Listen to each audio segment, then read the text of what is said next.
பிரபல நிறுவனங்களின் 53,966 கோடி ரூபாய் வாராக்கடனை வசூலிக்க பொதுத்துறை வங்கிகள் அதிரடி நடவடிக்கை எடுக்க வேண்டும் என்று வங்கி ஊழியர் சங்கங்கள் வலியுறுத்தியுள்ளன.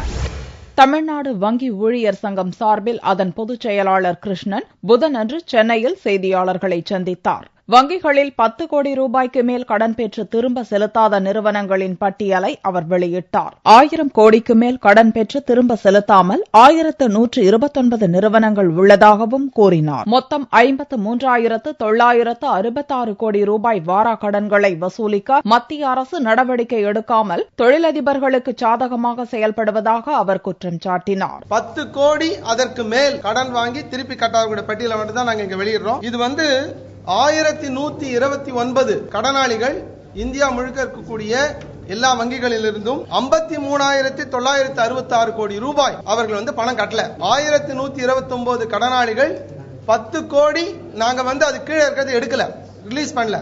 நிறைய இருக்கு இந்தியா முழுக்க 10 கோடி அதற்கு மேல் கடன் வாங்கி திருப்பி கட்டல. இப்ப நாங்க என்ன அந்த அரசாங்கத்திட்ட கேட்கிறோம் சொன்னா, இந்த கடனாளிகள்ட்ட இந்த 54,000 கோடியை வசூல் செய்வதற்கு இந்த அரசாங்கம், மத்திய அரசாங்கம் என்ன செய்ய போகிறது? கடந்த காலத்தில் இருக்கக்கூடிய அரசாங்கங்கள் எதையும் செய்யல. இன்னும் ஒரு முக்கியமான ரொம்ப வேதனையான விஷயம் என்னன்னு கேட்டா, இந்த பட்டியலை வெளியிடக்கூட மத்திய அரசாங்கம் தயாராக இல்லை. இதில் கடனை திரும்ப செலுத்தாத பல்வேறு நிறுவனங்கள் மீது உரிய நடவடிக்கை எடுத்து பணத்தை திரும்ப பெற நடவடிக்கை எடுக்க வேண்டும் என்று வங்கி ஊழியர் சங்கங்கள் வலியுறுத்தி வருகின்றன.